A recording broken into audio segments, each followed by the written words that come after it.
بسم اللہ الرحمن الرحیم۔ ایک دن ایسا ہوا کہ حضرت یحییٰ علیہ السلام مجمع میں ایک طرف سر ڈھانپ کر چھپ کر بیٹھ گئے تاکہ حضرت زکریا علیہ السلام انہیں دیکھ نہ سکیں۔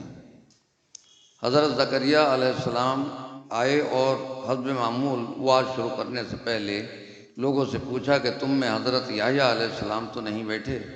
چونکہ لوگوں کو آپ کی موجودگی کا علم نہ تھا، اس لیے سب نے کہا نہیں۔ لہٰذا بڑے رقت آمیز لہجے میں اپنے واز کا آغاز کیا اور فرمایا، بھائیو میری باتیں غور سے سنو، اپنے رب سے ڈرتے رہا کرو۔ ابھی جبرائیل امین یہ پیغام لے کر آئے ہیں، اللہ تعالیٰ نے جہنم میں ایک درجہ تیار کر رکھا ہے جس کا نام وادی سقوان ہے۔ اس وادی میں اللہ تعالیٰ نے ایک پہاڑ بنایا ہے جس کو غضبان کہا جاتا ہے۔ جہنم کی اس وادی سے صرف وہی بچ سکے گا جو دنیا میں اللہ تعالیٰ کے خوف سے بہت رویا کرتا تھا۔ حضرت یحییٰ علیہ السلام نے جب آپ کا یہ واز سنا تو ایک دردناک چیخ ماری اور بے ہوش ہو کر گر پڑے۔ کافی دیر بے ہوش رہنے کے بعد جب آپ کو افاقہ ہوا تو آپ نے پھر رونا شروع کر دیا، اپنے کپڑے پھاڑ دیے اور سر میں خاک ڈالتے ہوئے جنگل کی طرف چل دیے۔ آپ کی حالت دیکھ کر سب لوگ بھی روتے ہوئے آپ کے پیچھے پیچھے جنگل کی طرف چل دیے، مگر جنگل میں تلاش بسیار کے باوجود آپ کو نہ پا سکے۔ حضرت زکریا علیہ السلام سے بہت زیادہ پریشان ہو گئے اور ان کی گمشدگی کے غم کی وجہ سے بے ہوش ہو گئے۔ لوگ آپ کو چارپائی پر ڈال کر آپ کے گھر واپس لائے۔ جب آپ کی زوجہ محترمہ نے یہ صورتحال دیکھی تو لوگوں سے حضرت یحییٰ علیہ السلام کے بارے میں پوچھا۔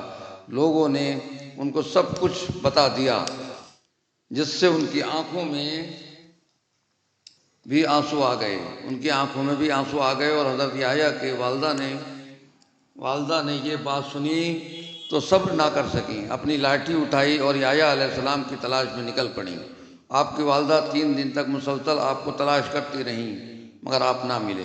بالآخر آپ کی والدہ نے چند چرواہوں کو دیکھا جو جنگل میں بکریاں چرا رہے تھے۔ انہوں نے ان چرواہوں سے آپ کے بارے میں پوچھا۔ چرواہوں نے کہا، اور تو ہمیں کچھ معلوم نہیں، البتہ گزشتہ رات ہم نے اس پہاڑ سے کسی آدمی کی آواز سنی تھی جو یہ کہہ رہا تھا، ہائے افسوس جہنم میں وادی سقوان بھی ہے، ہائے افسوس وہاں غضبان پہاڑ بھی ہے، ہائے افسوس جہنم کی آگ کتنی سخت گرم ہے۔ آپ کی والدہ پہاڑ کی طرف گئیں تو دیکھا کہ حضرت یحییٰ علیہ السلام وہاں غم زدہ اور پریشان حالت میں بیٹھے ہوئے ہیں اور وہی کچھ کہہ جا رہے ہیں جو چرواہوں نے بتایا تھا۔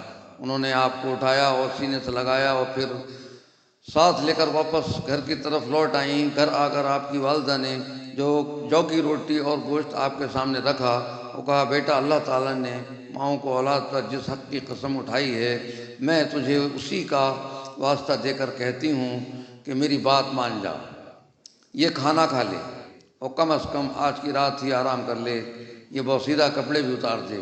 حضرت یحییٰ علیہ السلام ماں کی ممتا کے سامنے مجبور ہو گئے اور رو پڑے، لیکن پھر کھانا تناول کرنا شروع کر دیا اور کھانے کے بعد سو گئے۔ جب سحری کا وقت ہوا تو حضرت جبرائیل آپ کے پاس آئے اور آپ کے پاؤں کو ہلا کر آپ کو بیدار کر دیا۔ کہنے لگے، جناب یحییٰ، اللہ تعالیٰ آپ کو سلام کہتا ہے اور فرماتا ہے کہ شاید آپ کو میرے گھر سے بڑھ کر کوئی اور اچھا گھر مل گیا ہے جس کی وجہ سے آپ آرام سے سو رہے ہیں۔ مجھے میری عزت و جلال کی قسم، اگر آپ میری جنت کو ایک بار دیکھ لیتے تو ساری عمر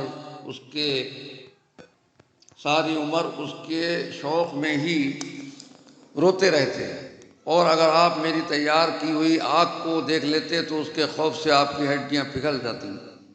یہ سن کر حضرت یحییٰ علیہ السلام نے اپنے بستر سے اٹھے اور شدت غم سے روتے ہوئے باہر نکل گئے۔ اس کے بعد ان کی والدہ نے ان کی میت ہی دیکھی۔ حضرت یحییٰ علیہ السلام کو کسی بدبخت ظالم نے قتل کر دیا تھا۔ حضرت یحییٰ علیہ السلام نے ایک رات جو کی روٹی پیٹ بھر کر کھا لی اور عبادت الہی میں حاضر نہ ہوئے۔ اللہ تعالیٰ نے وحی کی، اے یحییٰ، کیا تو نے اس دنیا کو آخرت سے بہتر سمجھا؟ اے یحییٰ کیا تو نے اس دنیا کو آخرت سے بہتر سمجھا ہے، یا میری جو رحمت سے بہتر تو نے کوئی جوار پا لیا ہے؟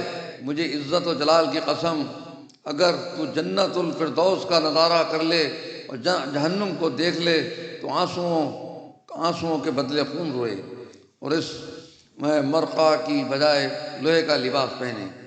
ایک دن حضرت زکریا اپنے بیٹے کے پیچھے گئے تو کیا دیکھتے ہیں کہ پانی میں کھڑے ہوئے پیاس سے بےتاب ہیں اور خدا سے التجا کرتے ہیں، قسم ہے تیری عزت کی، معلوم نہ ہو کہ تیرے پاس میرا درجہ کیا ہے، جب تک کہ معلوم نہ ہو کہ تیرے پاس میرا درجہ کیا ہے، ہرگز پانی نہ پیوں گا۔ آپ اتنا روتے تھے کہ آپ کے چہرے پر گوشت باقی نہیں رہا تھا، اور آپ کے دانت نظر آتے تھے، اور آپ کی والدہ نمدہ کے ٹکڑے باندھتی تھیں تاکہ لوگ نہ دیکھیں۔